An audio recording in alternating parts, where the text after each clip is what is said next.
Good day mga kabayan. Magkakabit tayo ng makina ngayon. Samahan niyo ako.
Baba na natin dahan-dahan.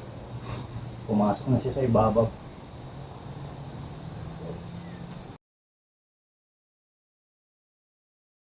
Masalpak na. Tingnan natin dito sa kabila.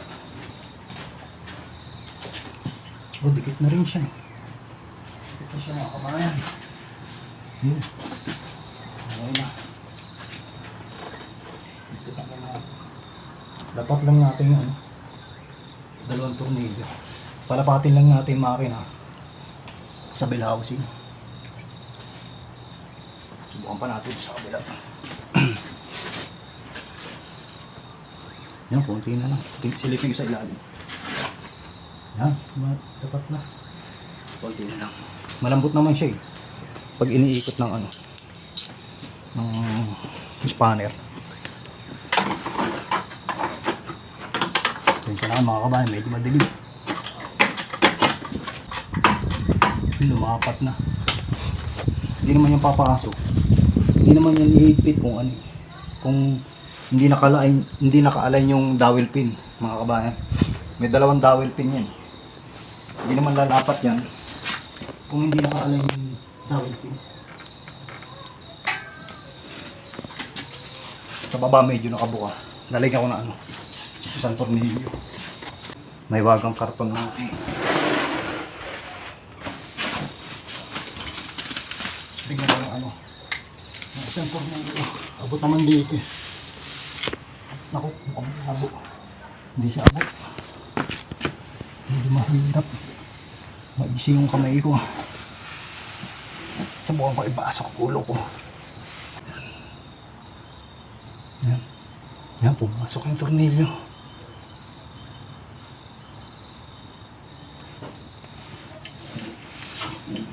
Okay. Tatanggal mo piluka ko. Yung sombrero ko. Yung piluka mo, baka matanggal. Ipito na natin mga kabayan.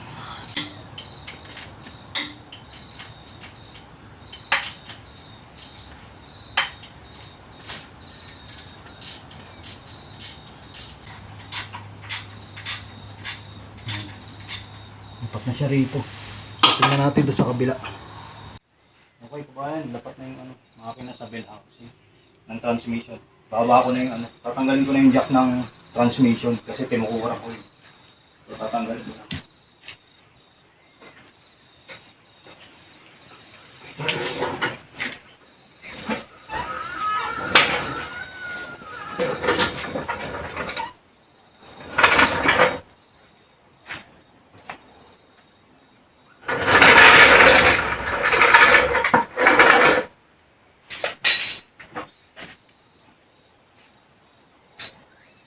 Yan. Tapos lalagay na natin yung engine mount. Engine mount ang tawag dito sa Australia mga kabayan. Pero sa atin, ang tawag engine support. Nakabit muna natin engine support mga kabayan. So para dito sa right hand. Ito yung engine support niya para dito sa right hand. So yun yung kakabit na natin. Mga kabayan. Kakabit natin dito.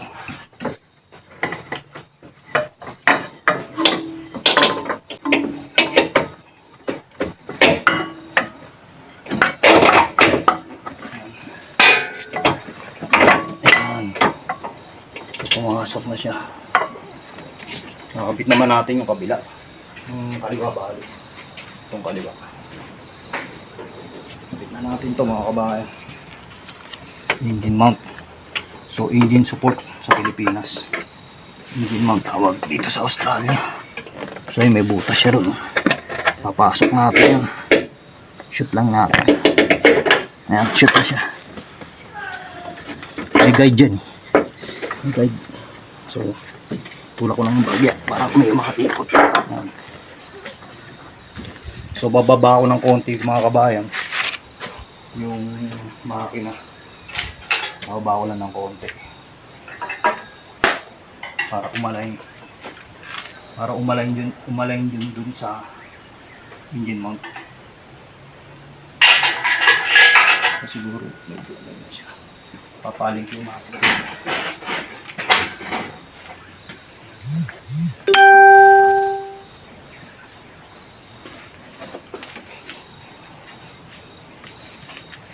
Kailangan pa siya ibaba. Bababa ko pa ng bagay para sumabit din. Sabit na. Bababa ko pa ng bagay.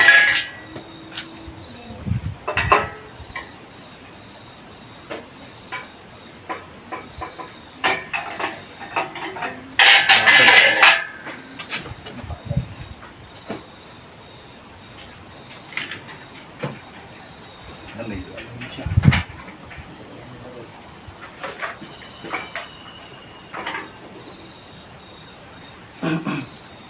Hindi siya nagagalaw. Siguro kakabit ko na rin ito. Yung tornilyo dito. Ayan, tumukod. So pwede na siya ikabit dito. Nakabit ko muna rito.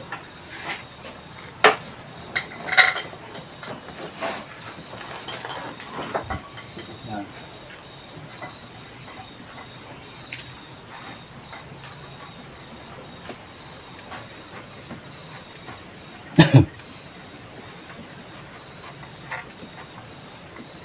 Kabit ko pa yung dalawa pa. Tatlong tornilyo siya bali. Kabit ko muna yung sa loob.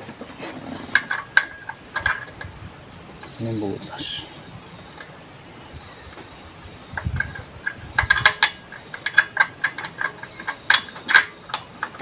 Tulak mo tabi. Yan, pasok pala. Yan, lumambot. Madali pasok pag tinutulak ng konti.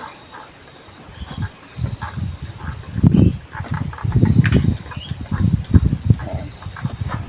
Tapos, isa pa sa baba. Kapit na natin.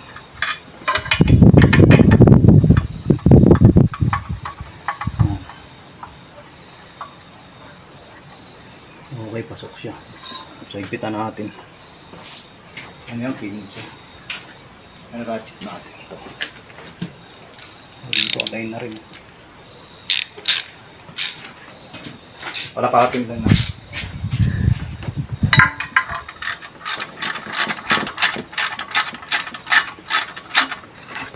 Kunin ko yung ilaw para maliwanag. Ayan.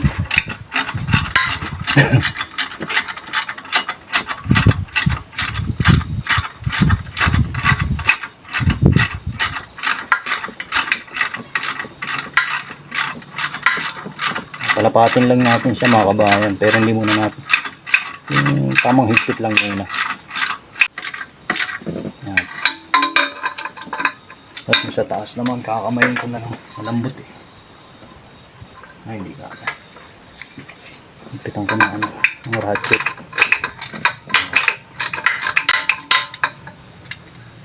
Kailangan natin palitan yung ano, yung extension mga kabayan. Papalitan natin yung extension. Pero ganitong kahaba rin. Pero wobble siya rito. Papakita ko sa inyo kung ano difference ng wobble. Wobble type. So ito yung wobble type mga kabayan. So ito diretso lang. Ito may palikong ganun. So medyo bahagyang babaliko yung socket pag ginamitan nyo na ito. Ayan, hindi siya diretso. Gumaganon siya, gumagalaw. Compare dun sa isa, nakadiretso lang siya. So, So mahihigpitan natin kasi tumatama rin sa ano eh. Ayan, sa coolant pipe. Ayan, oh. So okay, mahihigpitan natin siya. Ayan. So palapatin ko lang, yung isa naman papalapatin ko.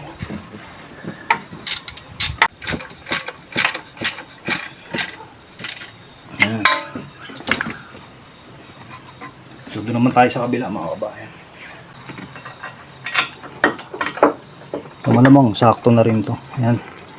Sakto naman mga kabayan. Pumapasok.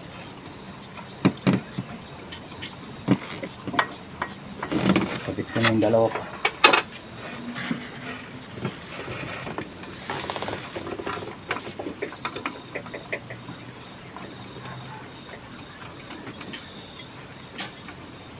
Ayan. Medyo mahigpit yung isa. Yung isa ay kakapit na. Ito sa baba.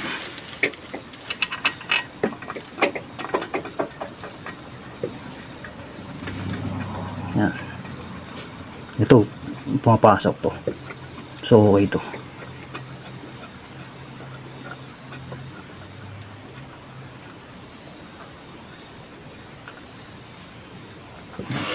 Gamitan na natin na sakit.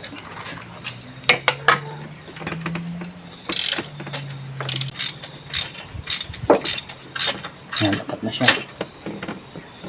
Isa naman. Ayan. Okay, so isa naman. Okay. Pipwesto ko ng panibago. Ayan. Gagamitin ko yung ano, kanan ko. Wait na ako. Ayan. Okay. Okay mga kabayan, salpak na siya. So, ibababa na natin yung ano, yung makina. Tanggalin na natin yung ano, engine crane. Engine crane, pero sa Pilipinas ata ang tawag nito boom. Boom ata tawag nito, di ba mga kabayan? So, ibababa ko na. Kasi nagtatrabaho ko sa ano, sa Nissan North Edge sa dati mga kabayan.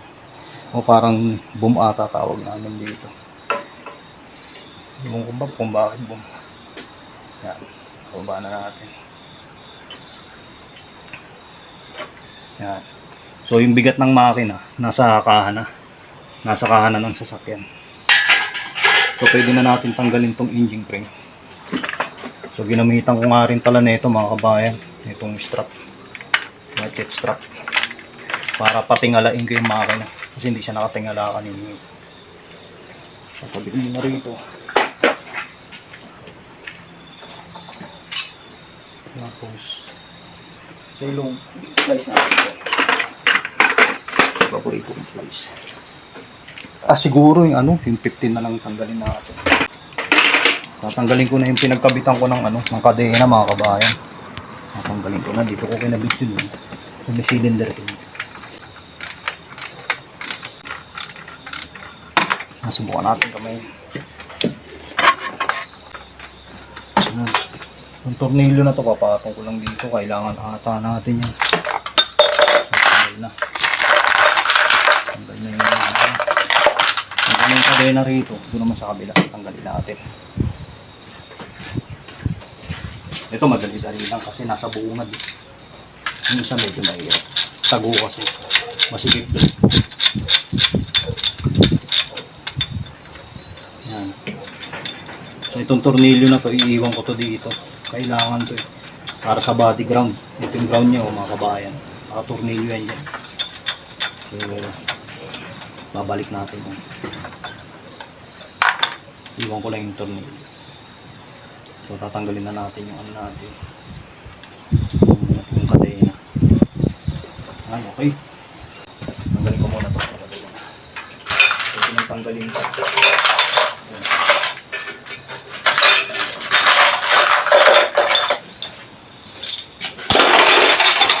Atakin ko lang to.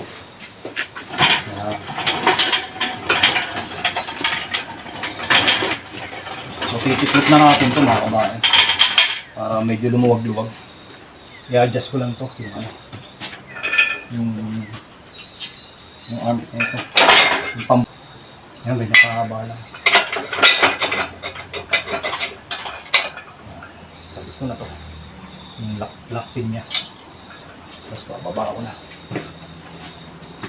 Pero medyo lumuwag tayo rito. Medyo maliit lang yung garahe natin mga kabayan. Kaya yan, tanggal yan. So, ay, papold na nga. Yan.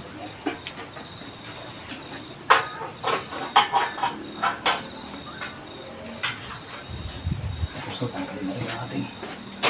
Pin. Alam, buhatin ng bagyaso. Para matanggal yung pin.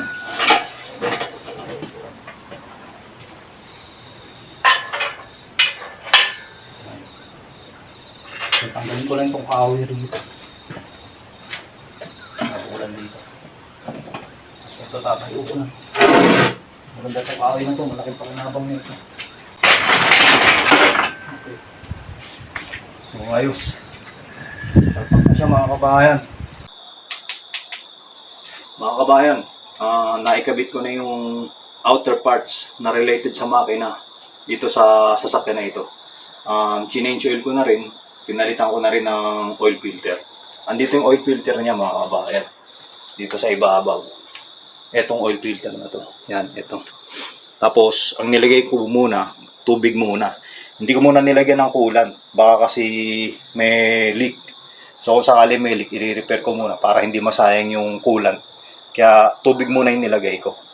So, start na natin mga kabayan. Yung battery nga pala nito nasa likod sa may kaliwang hulihan. So, i-start ko na yung makina.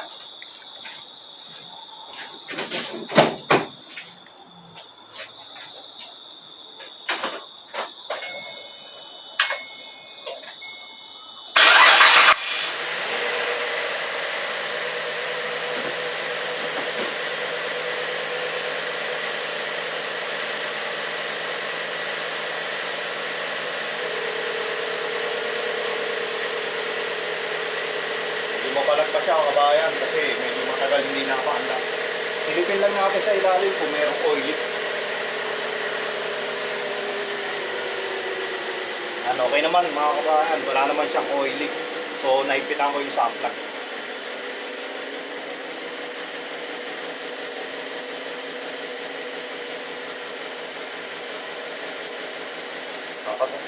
Off ko muna yung engine mga kabayan. At least, napa-under na natin. Medyo mapalag na rin.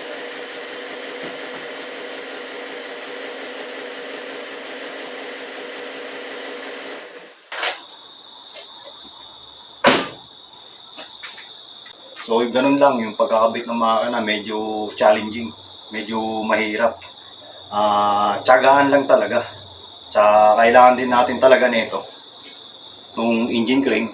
Siya yung magbubuhat ng makina papasok dun sa sasakyan. So, talagang tiyagaan lang. Medyo nakakapagod pero masarap sa pakiramdam pag natapos yung trabaho.